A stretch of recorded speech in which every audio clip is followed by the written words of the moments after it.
This week's episode is sponsored for dailygiving.org. A great organization gives out money on your behalf.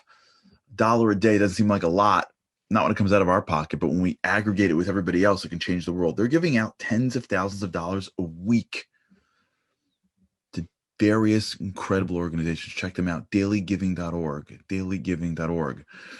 This week's Torah portion has within it one of the most famous customs, which is the blessing of the children. We have a custom on Friday nights to bless our children. And it came from this Torah portion. This week's Torah portion, Jacob passes away and he blesses everybody. But he begins the portion by blessing Joseph's children, Ephraim and Menashe. And we have a custom to bless our children. And what we use in the blessing is you should be like Ephraim and Menashe. And then we give them the rest of the blessing. And the rabbis ask a great question, which is, why Ephraim and Menashe? Like, if you're going to bless your children to be like people, like we have some significant people in our history, like we've got an all-star cast. How about Abraham, Isaac, and Jacob? Like, I don't know. How about them? How about Moses, Aaron, Joseph, David, the tribes of Israel? Like, we've got a lot of great people. Ephraim and Menashe. I mean, they were tribes, but why are they the ones that we choose over everybody else? So I want to share with you a concept. If you can give your kids one thing, right now, if we can take a pill for one trait, what would that trait be? If you can hand your children or yourself, but let's for now your children, a trait that they're going to own, they don't have to work for, they feel now, what would that be? Who are Ephraim and Menashe? Why do we use them? So if you notice something amazing, since the beginning of Abraham, which is the beginning really of the Jewish people, every single person in the chain of that tradition was either spoken to by God or had time in an environment infused with godliness. Abraham had God. Isaac grew up in Abraham's tent. Jacob grew up in Isaac's tent. The tribes of Israel, including Joseph, grew up in the world of Jacob.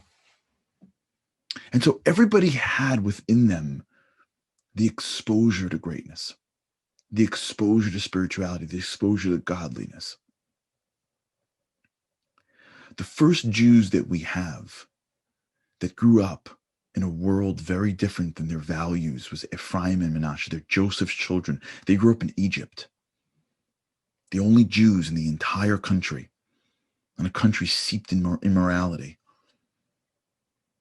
The chances of them holding on to the faith, the chances of them carrying the torch, the chances of them being able to stare at their friends, at their classmates, at the campus, at the community, and still be part of it, but be able to hold on to what they believe to a level in which they rose to being a tribe, was minuscule. They had the one trait that is the most important trait. It's the trait of the Jew. It's the trait of our people throughout history. It's the trait of resilience. It's important to be great and happy. It's important to be connected. All those things are important, but if you're not resilient,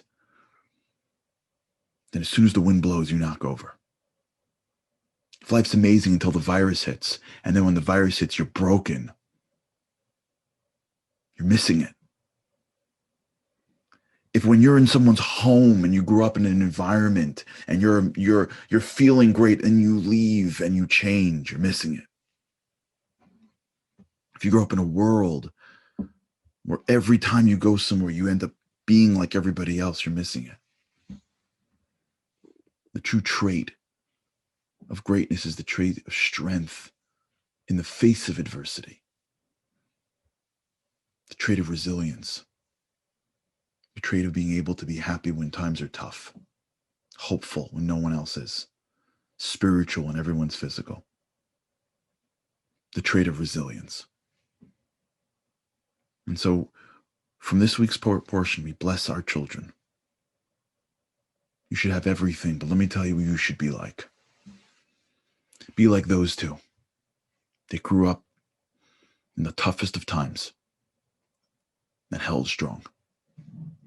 They grew up in a world that has gone astray to their values and never gave in. They were able to go across the world and still be who they were supposed to be. That's the blessing we have for each other. That's the blessing of this year. As we end 2020 and move to 2021, this is the blessing. Be resilient. Be strong. Grow no matter what's around us. Be like Ephraim and Menashe.